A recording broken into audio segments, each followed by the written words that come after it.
Les écoles, les collèges, les lycées, les universités sont fermés depuis ce jour.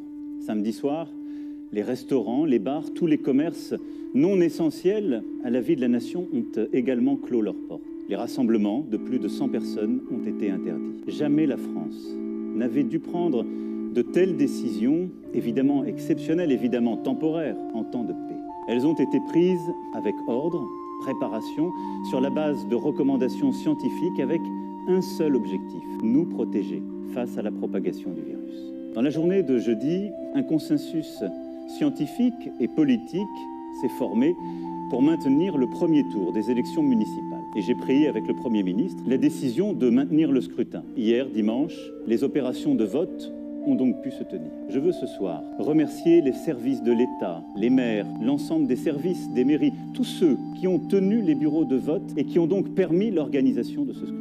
Les Françaises et les Français qui, malgré le contexte, se sont rendus aux urnes dans le strict respect des consignes sanitaires, des gestes barrières contre le virus. Je veux aussi ce soir adresser mes félicitations républicaines aux candidats élus au premier tour. Environ 30 000 communes sur 35 000 ont après ce premier tour un conseil municipal. Mais dans le même temps, alors même que les personnels soignants des services de réanimation alertaient sur la gravité de la situation, nous avons aussi vu du monde se rassembler dans les parcs, des marchés bondés, des restaurants, des bars qui n'ont pas respecté la consigne de fermeture. Comme si au fond la vie n'avait pas changé. À tous ceux qui, adoptant ces comportements, ont bravé les consignes, je veux dire ce soir très clairement, non seulement vous ne vous protégez pas, vous, et l'évolution récente a montré que personne n'est invulnérable, y compris les plus jeunes, mais vous ne protégez pas les autres. Même si vous ne présentez aucun symptôme, vous pouvez transmettre le virus.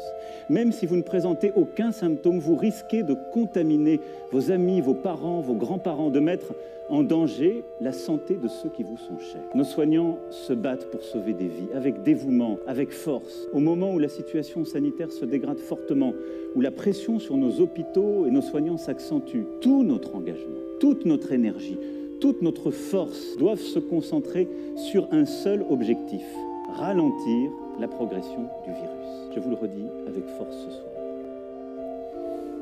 Chacun d'entre nous doit à tout prix limiter le nombre de personnes avec qui il est en contact chaque jour. Les scientifiques le disent, c'est la priorité absolue. C'est pourquoi, après avoir consulté, écouté les experts, le terrain et en conscience, j'ai décidé de renforcer encore les mesures pour réduire nos déplacements et nos contacts au strict nécessaire. Dès demain midi et pour 15 jours au moins, nos déplacements seront très fortement réduits. Cela signifie que les regroupements extérieurs, les réunions familiales ou amicales ne seront plus permises. Se promener, retrouver ses amis dans le parc, dans la rue, ne sera plus possible. Il s'agit de limiter au maximum ces contacts au-delà du foyer. Partout sur le territoire français, seuls doivent demeurer les trajets nécessaires.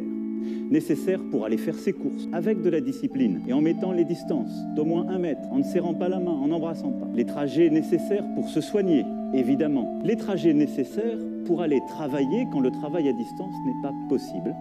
Et les trajets nécessaires pour faire un peu d'activité physique, mais sans retrouver, là encore, des amis ou des proches. Toutes les entreprises doivent s'organiser pour faciliter le travail à distance. Et quand cela ne sera pas possible, elles devront adapter dès demain leur organisation pour faire respecter ces gestes barrières contre le virus, c'est-à-dire protéger leurs salariés ou quand il s'agit d'indépendants, se protéger eux-mêmes. Le gouvernement précisera les modalités de ces nouvelles règles dès ce soir, dès après mon allocution. Toute infraction à ces règles sera sanctionnée.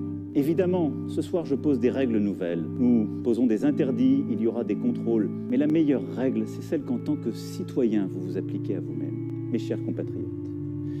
Je mesure l'impact de toutes ces décisions sur vos vies. Renoncer à voir ses proches, c'est un déchirement. Stopper ses activités quotidiennes, ses habitudes, c'est très difficile. Cela ne doit pas nous empêcher de garder le lien, d'appeler nos proches, de donner des nouvelles, d'organiser aussi les choses avec nos voisins, d'inventer de nouvelles solidarités entre générations, de rester, comme je vous l'ai dit jeudi dernier, profondément solidaires et d'innover là aussi sur ce point.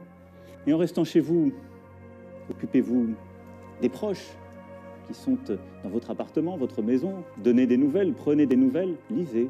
Retrouvez aussi Ce sens de l'essentiel, la culture, l'éducation, le sens des choses est important. Et éviter l'esprit de panique, de croire dans toutes les fausses rumeurs, les demi-experts ou les faux sachants. La parole est claire, l'information est transparente et nous continuerons de l'année. Nous sommes en guerre. En guerre sanitaire, certes. Nous ne luttons ni contre une armée, ni contre une autre nation. Mais l'ennemi est là, invisible, insaisissable, qui progresse. Et cela requiert notre mobilisation générale. Nous sommes en guerre. Toute l'action du gouvernement et du Parlement doit être désormais tournée vers le combat contre l'épidémie. De jour comme de nuit, rien ne doit nous en divertir. C'est pourquoi j'ai décidé que toutes les réformes en cours seraient suspendues, à commencer par la réforme des retraites. Nous sommes en guerre. J'appelle tous les acteurs politiques, économiques, sociaux, associatifs, tous les Français, à s'inscrire dans cette union nationale qui a permis à notre pays de surmonter tant de crises par le passé. Nous sommes en guerre. Et la nation soutiendra ces enfants qui, personnel soignant, en ville, à l'hôpital, se trouvent en première ligne dans un combat qui va leur demander énergie, détermination, solidarité. Ils ont des droits sur nous. Nous leur devons, évidemment, les moyens, la protection. Nous serons là. Nous leur devons des masques, du gel, tout le matériel nécessaire. Et nous y veillons et y veillerons. Nous devons aussi aux soignants la garde de leurs enfants. Un service minimum de garde est en place depuis ce jour dans les crèches et dans les écoles. Nous leur devons aussi sérénité dans leurs déplacements et repos. C'est pourquoi j'ai décidé que dès demain, les taxis et les hôtels pourront être mobilisés à leur profit. L'État paiera. Nous sommes en guerre, oui. Le pays accompagnera dans cette période les régions les plus touchées. J'ai décidé pour cela qu'un hôpital de campagne du service de santé des armées serait déployé dans les jours à venir en Alsace. Les armées apporteront aussi leur concours pour déplacer les malades des régions les plus affectées et ainsi réduire la congestion des hôpitaux de certains territoires. Nous sommes en guerre. Aussi, comme je vous l'ai dit jeudi, pour nous protéger et contenir la dissémination du virus, mais aussi préserver nos systèmes de soins.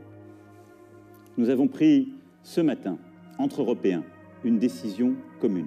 Dès demain midi, les frontières à l'entrée de l'Union européenne et de l'espace Schengen seront fermées. Concrètement, tous les voyages entre les pays non européens et l'Union européenne seront suspendus pendant 30 jours. Les Françaises et les Français qui sont actuellement à l'étranger et souhaitent rentrer pourront bien entendu rejoindre leur pays. Vous l'aurez compris, vous le pressentez. Cette crise sanitaire sans précédent aura des conséquences humaines, sociales, économiques majeures. C'est aussi ce défi que nous devons mener. Je vous demande des sacrifices pour ralentir l'épidémie, pour les plus précaires, pour les plus démunis, pour les personnes isolées. Nous ferons en sorte, avec les grandes associations, avec aussi les collectivités locales et leurs services, qu'ils puissent être nourris, protégés, que les services que nous leur devons soit assuré. S'agissant des entreprises, nous mettons en place un dispositif exceptionnel de report de charges fiscales et sociales, de soutien au report d'échéances bancaires et de garantie de l'État à hauteur de 300 milliards d'euros pour tous les prêts bancaires contractés auprès des banques, pour les plus petites d'entre elles. Et tant que la situation durera, celles qui font face à des difficultés n'auront rien à débourser, ni pour les impôts, ni pour les cotisations sociales. Pour les entrepreneurs, commerçants, artisans, un fonds de solidarité sera créé, abondé par l'État et auquel le Premier ministre proposera aux régions aussi de contribuer. Le gouvernement, dès demain, précisera toutes ces mesures. Elles seront en fonction des besoins, des réalités économiques, des nécessités secteur par secteur, évidemment adaptées. Nous serons au rendez-vous pour que notre économie soit préservée dans cette période si dure. Mes chers compatriotes, la France vit un moment très difficile. Nul ne peut en prévoir précisément la durée. Et à mesure que les jours suivront les jours, que les problèmes succéderont aux problèmes, il faudra, en lien avec les éclairages donnés par les scientifiques, les expériences de terrain, il faudra nous adapter. Nous y arriverons, mes chers compatriotes, en étant unis, solidaires. Je vous demande d'être responsables tous ensemble et de ne céder à aucune panique, d'accepter ces contraintes, de les porter, de les expliquer, de vous les appliquer à vous-même. Nous les appliquerons tous. Il n'y aura pas de passe-droit. Mais là aussi, de ne céder ni à la panique ni au désordre. Nous gagnerons. Mais cette période nous aura beaucoup appris. Beaucoup de certitudes, de convictions sont balayées, seront remises en cause. Beaucoup de choses que nous pensions impossibles adviennent. Ne nous laissons pas impressionner. Agissons avec force. Mais retenons cela. Le jour d'après, quand nous aurons gagné, ce ne sera pas un retour au jour d'avant. Nous serons plus forts moralement, nous aurons appris. Et je saurai aussi avec vous en tirer toutes les conséquences.